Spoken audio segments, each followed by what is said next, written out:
Within the governing African National Congress, ANC, political tensions and talks have escalated as the country waits for President Cyril Ramaphosa's impending cabinet change.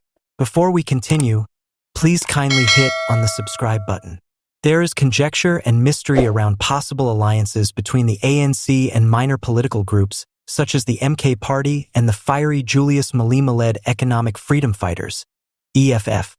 With the economy and party dynamics creating a difficult political environment, President Ramaphosa is about to make big announcements on the composition of his cabinet. This action is part of continuous efforts to restore the government's legitimacy and efficacy, and it was strategically scheduled to coincide with the upcoming general elections. Increased negotiations with the MK Party, a comparatively tiny but powerful political organization noted for its outspoken position on socio-economic concerns, have been revealed by sources close to the ANC leadership.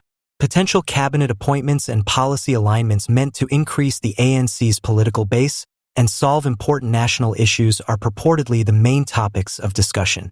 Concurrently, conversations behind closed doors with the opposition EFF have also picked up steam. The EFF, led by Juliusmalema and renowned for its youthful appeal and populist rhetoric, offers the ANC both chances and problems. Possible cooperation might take many forms, from tactical electoral alliances to policy concessions. This is indicative of Ramaphosa's practical strategy to fortify political support and guarantee the efficacy of legislation. Though there is a lot of excitement, there are still obstacles to overcome. Political commentators alert us to the possibility of internal divisions within the ANC as traditionalists and reformists compete for control over the party's course. The result of these talks may have a significant influence on South Africa's political climate, impacting anything from social welfare programs to economic transformation. Speculators point out that Ramaphosa's decisions in the next cabinet announcement would influence not just the course of his government but also future election tactics. The delicate balancing act that must be performed to please both internal ANC factions and coalition partners highlights the difficulties of multi-party democratic governance. Stakeholders in South Africa are on edge as the cabinet reshuffle approaches, anticipating President Ramaphosa's calculated actions, which will surely have an impact on the corridors of power and the public at large. In the next months, the result of these discussions may drastically alter the political landscape for the ANC and determine the direction of national administration. Finally, it should be noted that President Ramaphosa's upcoming cabinet announcement is more than simply a political event.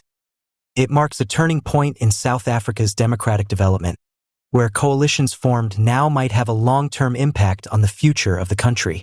Once again, it is unclear who will be in ANC President Cyril Ramaphosa's new cabinet, even though several of his supporters inside the party decided to step down from the National Assembly a few days before last month's national elections.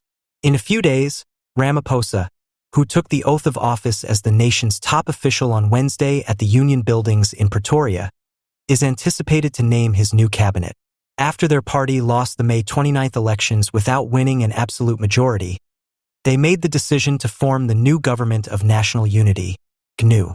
Minister of Public Enterprises Praveen Gordhan, Minister of International Relations and Cooperation Naledi Pandor, and departing Minister of Police Becky Cyril are among the allies who have gone. The remaining members of the ANC National Executive and departing ministers in the presidency, Khumbudzo Ntshavheni, Marapeng Ramakopa, and Coziensho Ramakopa, were sworn in to the National Assembly last week. These individuals are the president's loyalists. Ramaphosa was under pressure, according to a previous article in The Star, when the DA made suggestions on the cabinet ministries they would want to have after the elections. The new cabinet members will be chosen by Ramaphosa and the ANC after consultation with the DA, as revealed by DA Federal Council Chairman Helen Zille.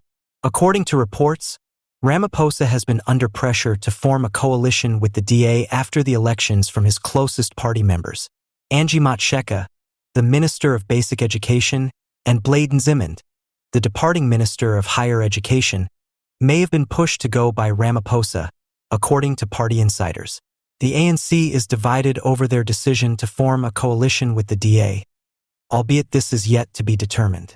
The DA has made its requests now. The president is then left with a choice. The The source said he needs to please all of the GNU organizations, but the DA wants